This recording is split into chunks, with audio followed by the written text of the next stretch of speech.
Eu sou a Bruno Novaes, sou artista visual, trabalho em artes visuais, mas também com literatura e com educação. Tenho 39 anos, sou nascida em São Bernardo, cresci no ABC e atualmente moro em São Paulo, capital.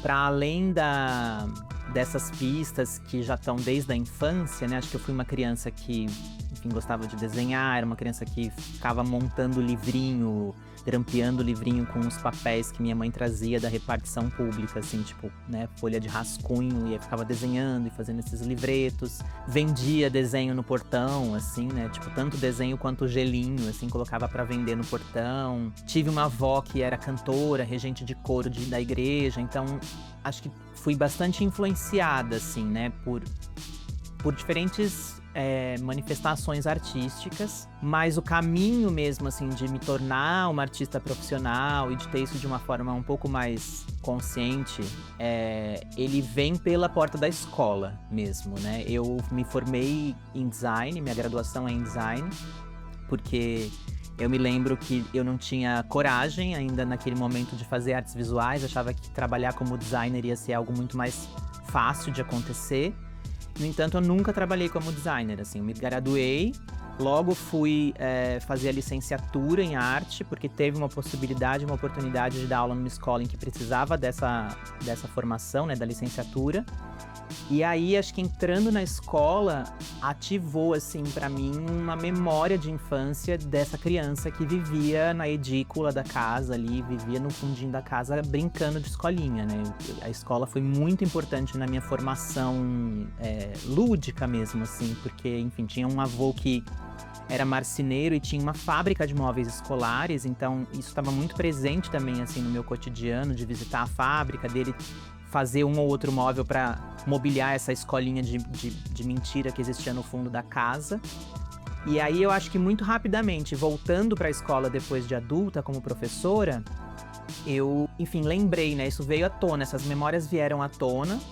E aí foi estando como professora, trabalhando como professora, que eu, num dado momento, depois de alguns anos, decidi diminuir a minha carga horária, como, né, dando aula, para poder me dedicar também ao meu trabalho de artista. Então acho que teve toda essa curva, assim, né, de tipo, precisar ir pra escola, entrar na escola e pela porta da escola assumir de fato uma produção de ateliê e assumir uma carreira, enfim, e me dedicar em tempo e energia, enfim, para esse trabalho.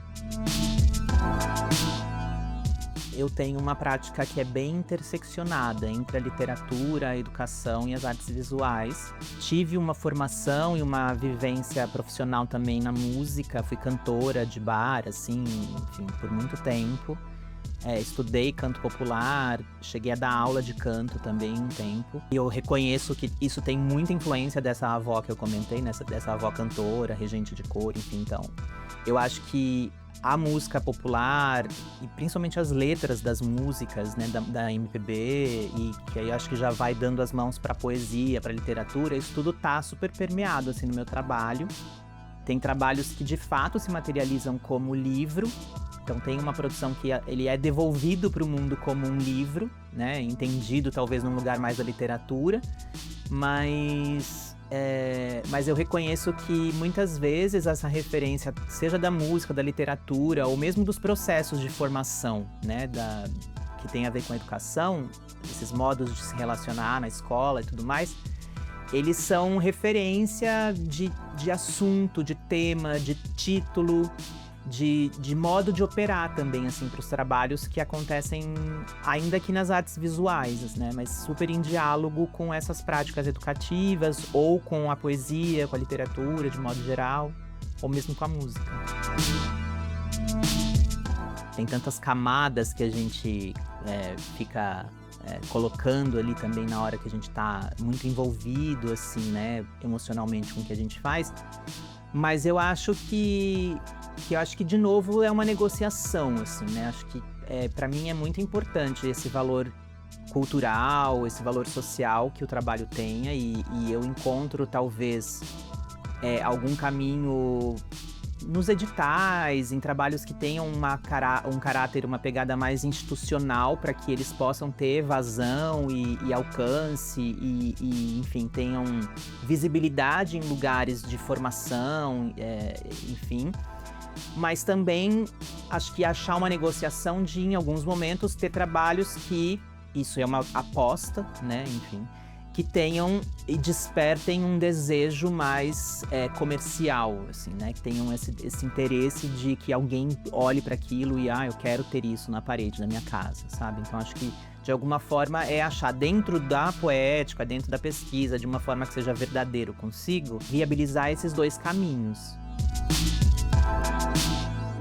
Dessa pesquisa mais recente, que é a pesquisa que eu também estou desenvolvendo no mestrado, e ela tá em cartaz numa coletiva chamada Ainda Não É o Fim do Mundo, que é a curadoria do Renato de Cara, lá no Paço das Artes, e que é essa pesquisa que tem relação com esses trabalhos que estão aqui também no ateliê, né? E aí o Renato e eu chegamos em diferentes técnicas de pintura, de desenho, de aquarela, de cerâmica, que estão todas recortando esse assunto que é atravessado pelos contos, pelas fábulas da literatura, pensando essas formações e deformações de corpos, né? Assim, e aí especificamente ali há um recorte para a vida animal e vegetal, que tem esse olhar para a natureza, assim, um pouco mais direta, mas que é um pedaço do que eu venho fazendo, né? Então, pensando que se a gente aprendeu a ser de determinado jeito,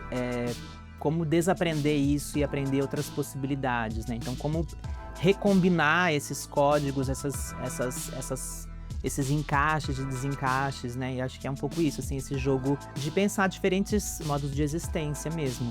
Essa é a pesquisa que está também em desenvolvimento no mestrado na USP. Esse é meu ateliê.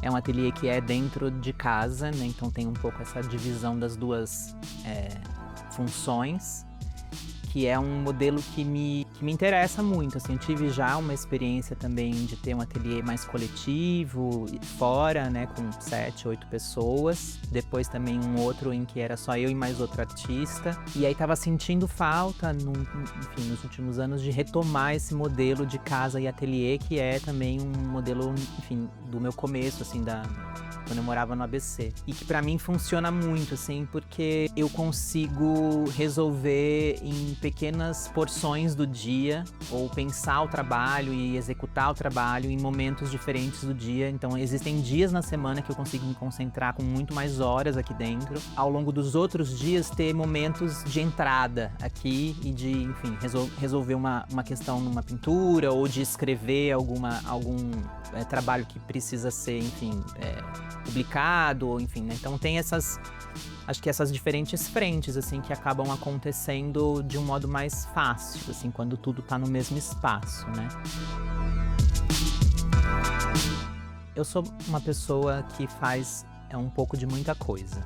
Então acho que isso já é um começo, assim, para parar para entender a minha produção. Então tem momentos em que eu tô muito mais voltada para pintura. E aí são semanas que são trabalhando única e exclusivamente. E quando eu falo única e exclusivamente, é também sempre atravessada com questões da rotina, da vida fora de ateliê e de outras coisas, de aulas que eu dou também, enfim. Mas quando eu entro no espaço do ateliê, tem essa função, essa energia voltada para determinada série que está em desenvolvimento, um determinado trabalho que eu retomo, e isso é muito rotativo. Então tem momentos em que isso está acontecendo muito na pintura, tem momentos em que isso está acontecendo na escrita, né? E aí é um trabalho de literatura, é um trabalho no computador, é um trabalho, enfim, que as pinturas continuam atrás de mim também, então também é muito interessante, porque é isso, né?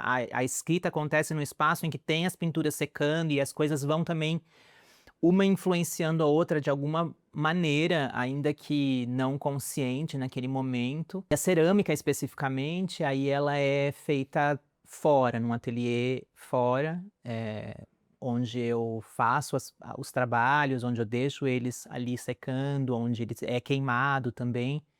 Enfim, acho que também um entendimento, assim, de como viabilizar, né, esses desejos, essas vontades de trabalhos e dentro do que é possível no meu espaço e o que não é possível aqui, eh, tendo esses outros espaços, mesmo agora no mestrado, né, o próprio ateliê de cerâmica na ECA, na USP, então, enfim, tem esses outros lugares onde os trabalhos vão acontecendo também, assim, né.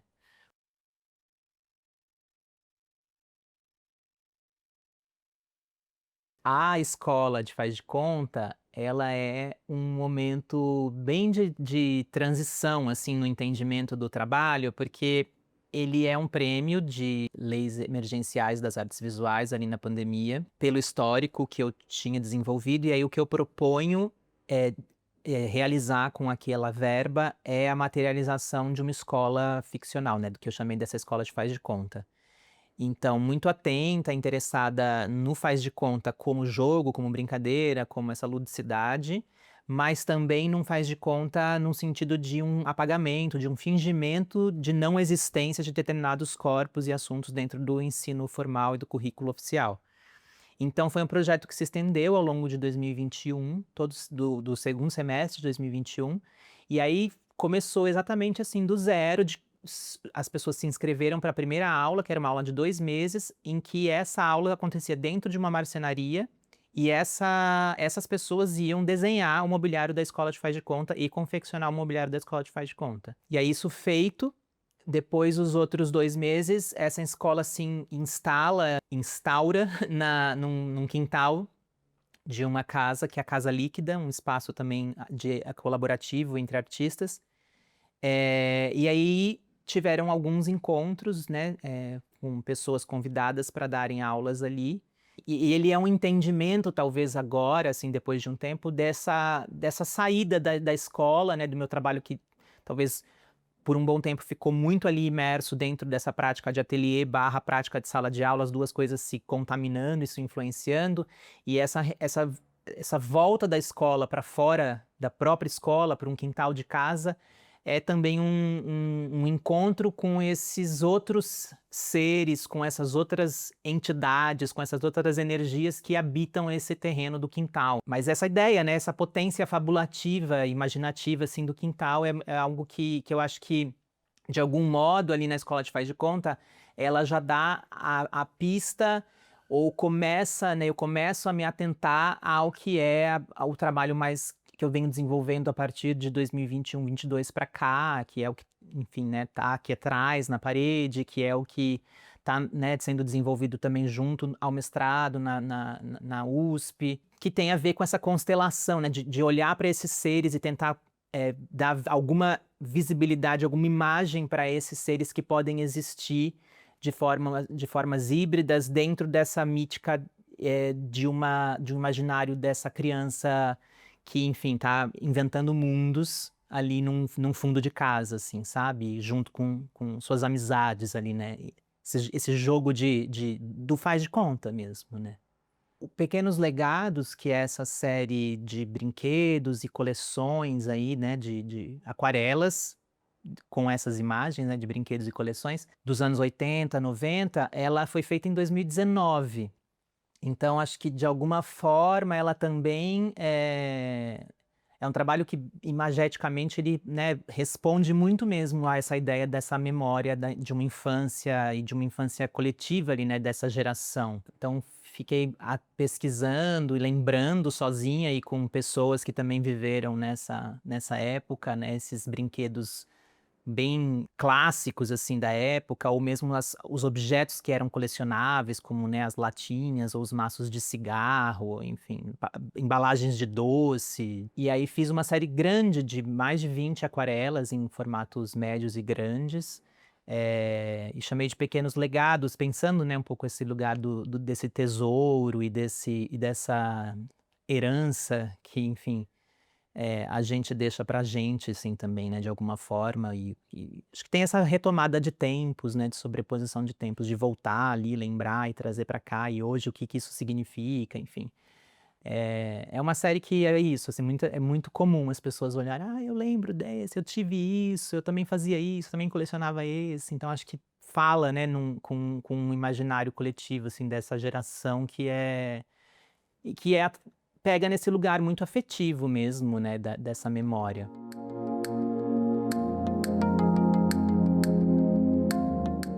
Bom, falando dos livros, né, também que é uma outra materialidade que os trabalhos acontecem, e até esse daqui, que é o Diário 366, ele tem bastante relação com a parte dos editais também, que a gente estava falando em outro momento, porque é um trabalho grande, né, assim, de quase 800 páginas e que foi possível de ser viabilizado também por essas leis emergenciais na época da pandemia.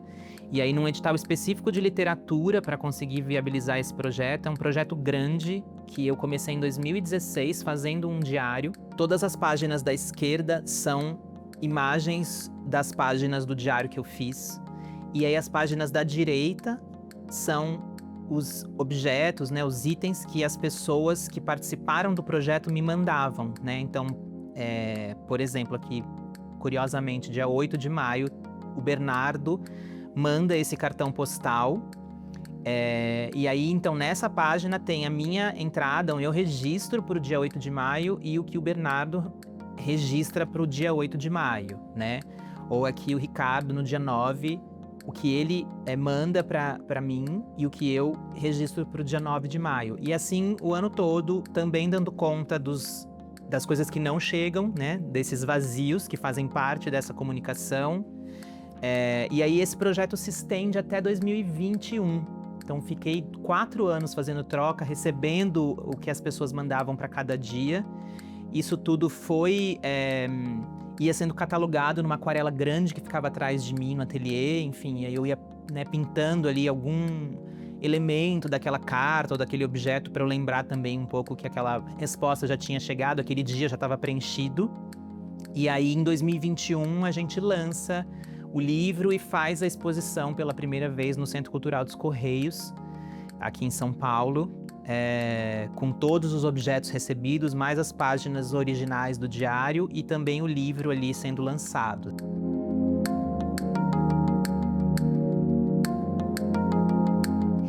E aí, e esse é o primeiro livro, né, o Alugo para Rapazes, é um livro que é um livro também inteiro de imagens, assim, desenhos e poemas. É um livro de um projeto também relacional, um projeto que eu fiquei 1 ano me encontrando com pessoas por aplicativo, fazendo esses encontros afetivos, amorosos, sexuais. E desses encontros eu fazia então esses poemas, né, sobre aquele encontro e desenhava um objeto que me remetesse àquele encontro também. E aí, isso foi durante 2015, 16, os encontros, e aí em 17 eu mandei para a Lamparina Luminosa, que é a editora, dentro de um edital, de uma chamada deles, e foi contemplado para virar um livro. E aí em 2018 eu lanço ele, né? Então, Alugo para Rapazes é esse primeiro filho, assim, dos livros. E essa relação, né, também da literatura com as artes visuais, o Alugo para Rapazes, que é o primeiro livro, ele é também de onde surge a minha primeira individual, que chamou Capítulo 1, O Corpo Mente Menos que as Palavras. Uma individual que eu fiz em 2018 e que ali estava, né, o boneco do livro, enfim, o original, mas também outros 2 trabalhos em aquarela e em desenho, em lápis de cor, que eram desdobramentos desses desenhos e desses poemas que estão no livro. Pique-Esconde é um livro de poemas também, mas de poemas e fotografias. E que aí, nesse caso, ela mistura um pouco tem de novo a infância, mas uma infância mais voltada para as primeiras descobertas ali, né? O primeiro amor, o primeiro beijo, a primeira vez. E aí ela vai chegando na adolescência e depois vai chegando na vida adulta. Então são essas histórias de amor e de relação afetiva entre pessoas, entre corpos, Isso não só são histórias minhas, algumas são, mas também não dá pra saber quais são, e ela tem um pouco essa mistura mesmo. Todas aqui são histórias que passam pela minha vida, seja porque eu vivi ela ou seja porque alguém me contou ela em algum momento e eu tinha isso guardado. As obras, em termos de tamanho, em termos de técnica, eu acho que elas respondem muito também uma questão prática de aonde é que tá meu ateliê. Porque se eu não tenho espaço físico para fazer um trabalho grande, eu não vou fazer um trabalho grande, não tem como, né? Então, assim, tem limitações, né, de aonde aquele trabalho está sendo feito. Imagino que meu trabalho vai mudando, porque é isso, eu vou mudando de casa, de ateliê, de vida, enfim, acho que isso também vai acompanhando outras possibilidades que o trabalho vai encontrar para ele. Assim como agora os trabalhos dessa pesquisa mais recente, enfim, né, que é a partir da pandemia, que é a pesquisa que eu levo para o mestrado, é um trabalho em cerâmica, em pintura, que são técnicas que estavam lá 10 anos atrás, mas que há quase 10 anos não eram mais trabalhadas, assim, né? Eu tinha ficado muito mais em trabalhos de desenho e de aquarela, e aí a pintura e a cerâmica tem voltado. Então, assim, espero que o trabalho continue vivo desse jeito e outras técnicas, né, outras materialidades vão aparecendo. Acho que os meus objetivos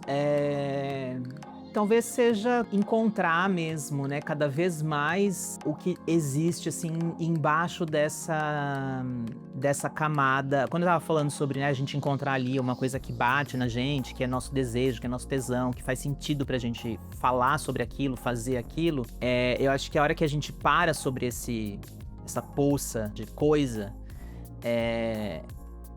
se a gente continua cavando, vem muita coisa embaixo, assim, né? Então acho que talvez o meu objetivo seja esse, seja cavar cada vez mais para descobrir coisas que eu nem imaginava que estavam ali embaixo, assim, sabe? E que fazem muito sentido com o que eu faço, com o que eu fiz 10 anos atrás e que de repente daqui a 10 anos eu vou olhar e falar, nossa, tava aí já e eu nem sabia, sabe? Só porque é isso, eu precisava tirar uns negócios de cima para descobrir, assim. Então acho que isso talvez seja um grande objetivo, assim, sabe?